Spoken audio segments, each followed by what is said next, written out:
Here is the another weekend in Malta.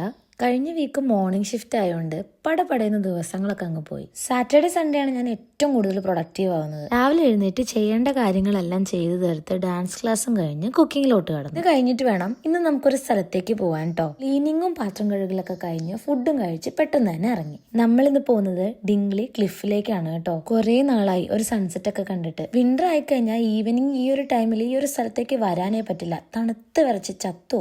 മാൾട്ടയില് winter കഴിഞ്ഞു, പക്ഷെ summer തുടങ്ങിയിട്ടില്ല. അതിന്റെ ഇടയിലുള്ള സ്പ്രിംഗ് സീസണിലാണ് നമ്മളിപ്പോ. നമ്മുടെ നാട്ടില് ഈ ഒരു ടൈമിൽ ഒരുപാട് പൂക്കൾ വിരിയില്ലേ, അതുപോലെ തന്നെയാണ് കേട്ടോ ഇവിടെയും. മാൾട്ടയില് എവിടെ എടുത്താലും മഞ്ഞ കളർ പൂക്കൾ മാത്രമേ നമുക്ക് കാണാൻ പറ്റുള്ളൂ. പക്ഷെ ഈ ഒരു സ്പ്രിംഗ് ടൈമില് different type of flowers different കളേഴ്സിൽ നമുക്ക് കാണാൻ പറ്റും. അത്യാവശ്യം മനസ്സിന് കുളിർമ തരുന്ന നല്ലൊരു സൺസെറ്റ് നമുക്ക് ഇവിടുന്ന് കാണാം കേട്ടോ. ഓൾമോസ്റ്റ് എല്ലാ അമ്മമാരും എവിടെ പൂക്കൾ കണ്ടാലും ഇതിന്റെ ഒരു തൈ തരുമോ എന്ന് ചോദിക്കാതിരിക്കില്ല. അതിലിപ്പോ എന്തത്ര രസം ഇരിക്കണേന്ന് പണ്ട് എനിക്ക് തോന്നുമായിരുന്നു. പക്ഷെ ഇന്ന് എനിക്ക് മനസ്സിലായി തുടങ്ങി, കുഞ്ഞു കുഞ്ഞു ഇങ്ങനത്തെ കാര്യങ്ങളാണ് പലരുടെയും ലോകമെന്ന്. സോ കുഞ്ഞു കുഞ്ഞു കാര്യങ്ങളിൽ ഇതുപോലെ സന്തോഷം കണ്ടെത്തിയാൽ മതി. ബാക്കി നാളെ.